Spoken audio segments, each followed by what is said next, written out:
नमस्कार बंधुरा हरिप्रिया किचेने सबाइके अनेक अनेक स्वागत। आज के रेसिपि हलो सम्पूर्ण निरामिष फुलकपि आलुर तरकारी। आज आमी जेभावे फुलकपि आलुर तरकारी रेसिपि शेयर करछि एइभावे फुलकपि आलुर तरकारी बानाले दारुण टेस्टी लागे।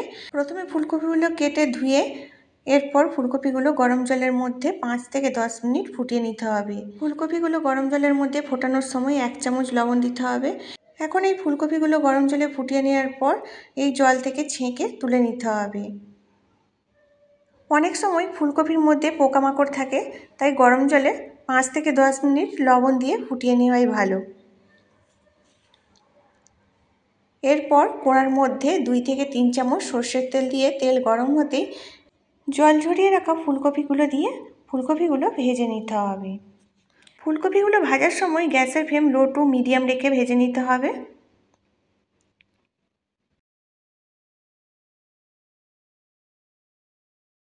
যেহেতু আজ আমি ফুলকপি আলু দিয়ে নিরামিষ তরকারি বানাচ্ছি, এরপর শীতের নতুন আলু ডুমো ডুমো করে কেটে এই ফুলকপির সাথেই দিয়ে ভেজে নিতে হবে।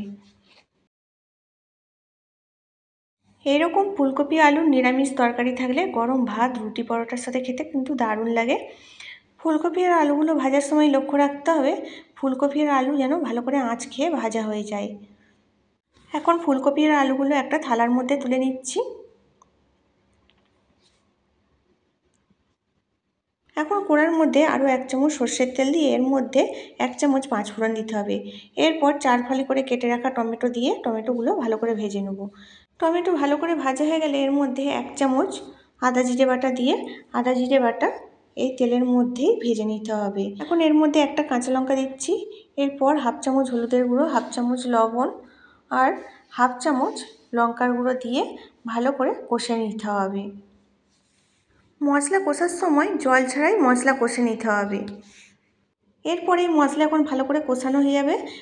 অল্প অল্প করে এই মশলার মধ্যে জল দিয়ে গ্রেভি বানিয়ে নিতে হবে। যে কোনো নিরামিষ রান্নাতে এইভাবে মশলা কষানো হলে নিরামিষ রান্নার অনেক বেশি টেস্টি হয়। এখন এর মধ্যে অল্প অল্প করে জল দেওয়ার পর কষানো মশলার সাথে ফুলকপি আর আলু মিশিয়ে কষিয়ে নিতে হবে। এইভাবে ফুলকপি আর আলু কষানো মশলার সাথে ফুলকপি আর আলু এইভাবে মিশিয়ে নিলেই হবে। এরপর ফুলকপি আলুর মধ্যে পরিমাণ মতো জল দিয়ে ফুলকপি আর আলু সেদ্ধ করে নেব। এখন দেখে নিতে হবে ফুলকপি আর আলু সেদ্ধ হয়েছে কিনা। ফুলকপি আর আলু সেদ্ধ হয়ে গেলে এর মধ্যে যে পরিমাণ ঝোল বা গ্রেভি রাখা প্রয়োজন ঠিক সেই পরিমাণ রেখে উপর থেকে ধনেপাতা আর গরম মশলা দিয়ে গ্যাস বন্ধ করে এখন এই নিরামিষ ফুলকপি আলুর তরকারি পরিবেশনের জন্য নিয়ে যাব। বন্ধুরা, আজকের রেসিপি কেমন হয়েছে অবশ্যই একটা কমেন্ট করে জানাবে। আজকের এই রেসিপি ভালো লেগে থাকলে লাইক, শেয়ার আর সাবস্ক্রাইব করে দেবে। যেদিন বাড়িতে নিরামিষ থাকবে এইভাবে ফুলকপি আলুর তরকারি বানিয়ে লুচি, পরোটা বা ভাতের সাথে খেতে পারো।